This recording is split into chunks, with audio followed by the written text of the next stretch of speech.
Hello, I'm Josh Ramsay here in conversation with Joe Leary.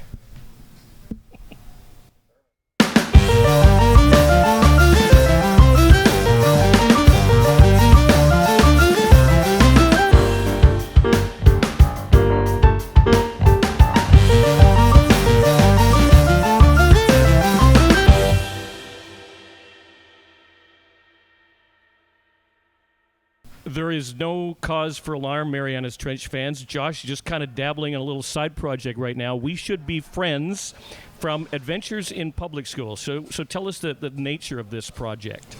A guy I went to high school with made the movie, and we used to do theater together. His name's also Josh Epstein, and he was looking for how to get, funding an indie movie is really challenging, and one of the things they do to try and secure funding is that you try and get people attached or whatever. And he asked me if I would attach to do a song, and I was like, yeah, man, sure. And then I kind of forgot about it. I forgot about it, and because movies take forever to get off the ground, and so I completely forgot about it. And then a year later, out of the blue, Josh was like, "Hey man, so we made that movie. Where's that song?" And I was like, "Oh yeah, I totally did that." And I took my dog for a walk and came back, and the song was sitting in my head. Nice. Now, the concept of Adventures in Public School, I know that you've spoken before about you and Matt met and McGee. Yeah. You guys were in choir together and stuff. So Yep. How important was your early musical inclinations? How did that help shape you as the artist you are today? I think that, honestly, I think my family was the biggest influence on me, just because growing up the way I did was so strange, being so immersed in such a musical family. I think that was probably my biggest influence. I mean, my dad having Little Mountain Studios, Little Mountain Sound, sorry, that does weird things to a kid. If you go to work with your dad and it's like Steven Tyler is there laying down vocals and stuff, and my mom was teaching all of these people that were there. I thought everyone was a musician until I was 9 or something. Mm-hmm. I thought that's just what you did. And I also thought everyone was a very successful musician. Sure. I thought that's totally realistic. You know what I mean? But yeah, I did choose to go to McGee High School because it had a great arts program. It had a great theater and a great musical program. But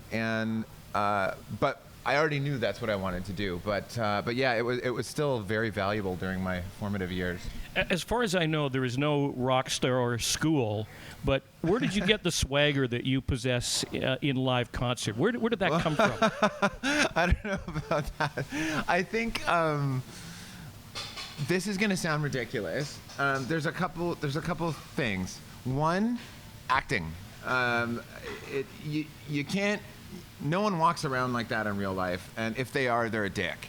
I learned one thing from growing up around watching my mother teaching various lead singers, which was I never want to act like that. They always say lead singer complex and stuff. Oh my God, it's because they're all dicks. I'm telling you. Not all of them, okay. Just most of them. So I kind of approach the character on stage as a character that I've created, you know what I mean? And that also becomes really helpful on days when you're having a bad day or something terrible happens like it does in everybody's life, and you can slip into that character and get on stage.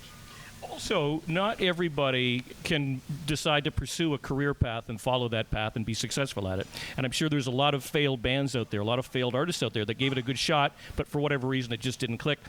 In your case, what was that aha moment where you went, holy shit, this is working? Man, I wish I could tell you some awesome, this was the time that it all clicked and fell into place and then everything blew up and it was meant to be. But if I'm being totally honest, I think it still comes down to luck. I think talent and hard work are important and drive certainly are important in anybody's success. I think in showbiz, honestly, unfortunately, I think drive is more important than the talent and the hard work part. But the talent and the hard work part helps for anybody. But at the end of the day, it comes down to luck, I think. Like, I mean, you're talking about, bands that didn't work out, or artists that didn't work out. I toured with tons of them who are great.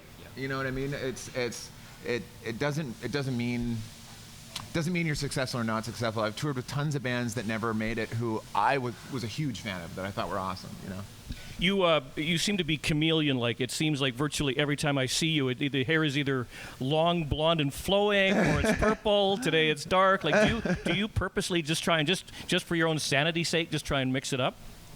Kind of. I mean, you know what I think? I think I aesthetically and I think musically too. I think if you want to have a long career, I look at artists that I look up to who enjoyed very long careers, and they're all people who were constantly reinventing. Right.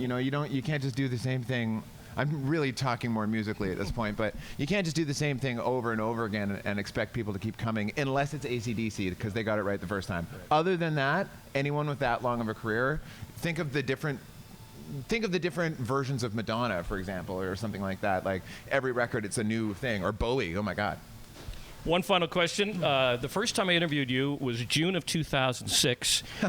You were sound checking at the then Buffalo Club on Granville Street. Oh my God, I remember that. And I asked you a question. I said, who is the most overrated celebrity? Your answer? Oh God, what did I say? With any luck, myself. How did that work out for you? I don't know. I'll let you know. Josh, pleasure, man. Thank you so much. Thank you. Cheers.